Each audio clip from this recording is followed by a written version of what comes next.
आत्माओं को बुलाना, हमें क्या विचार करना चाहिए।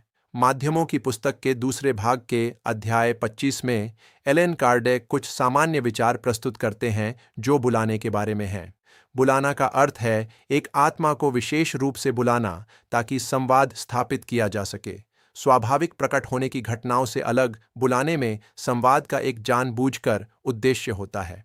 कार्डेक बताते हैं कि सिद्धांत रूप में किसी भी आत्मा को बुलाया जा सकता है। हालांकि इसका मतलब यह नहीं है कि सभी बुलावे का जवाब देंगे। इस प्रक्रिया को प्रभावित करने वाले कई कारक हो सकते हैं। बुलाई गई आत्मा उस समय उपलब्ध नहीं हो सकती है, उसे जवाब देने में रुचि नहीं हो सकती है या उसके पास प्रकट होने की स्थिति नहीं हो सकती है। इसके अलावा कार्डेक यह भी बताते हैं कि बुलाने से यह सुनिश्चित नहीं होता है कि मांगी गई आत्मा ही जवाब देगी।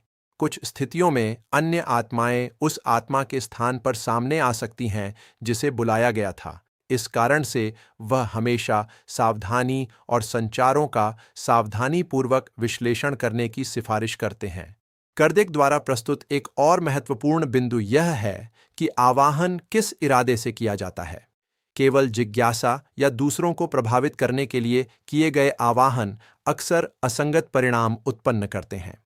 गंभीर अध्ययन, सम्मान और सीखने की खोज संतुलित संचार के लिए अधिक अनुकूल परिस्थितियां बनाते हैं। आज मनोविज्ञान भी दिखाता है कि लोगों के इरादे और अपेक्षाएं गहराई से प्रभावित करती हैं कि हम अनुभवों की व्याख्या कैसे करते हैं। जब कोई व्यक्ति किसी विशेष परिणाम की अपेक्षा करता है, तो मस्तिष्क उस अपेक्षा के अनुसार धारणाओं और व्याख्याओं को व्यवस्थित करने की प्रवृत्ति रखता है। इस घटना को अपेक्षा प्रभाव के रूप में जाना जाता है। तंत्रिका विज्ञान यह दर्शाता है कि हमारे ध्यान और व्याख्या के सिस्टम उन चीजों से अत्यधिक प्रभावित होते हैं जिन्हें हम खोजने की उम्मीद करते हैं। इसलिए कार्डेक पर जोर देते हैं कि आध्यात्मिक संचार का अध्ययन हमेशा आलोचनात्मक विचार के साथ होना चाहिए। संचार का असली मूल्य स्वयं घटना में नहीं है, बल्कि संप्रेषित विचारों की गुणवत्ता में है। शायद इस अंश का सबसे बड़ा शिक्षण यह है कि आध्यात्मिक ज्ञान के लिए जिज्ञासा और विवेक के बीच संतुलन की आवश्यकता होती है। खुले मन से जांच करना, लेकिन साथ ही साथ तार्किक विश्लेषण करना, चेतना और वास्तविकता की समझ को बढ़ाने के लिए महत्वपूर्ण है।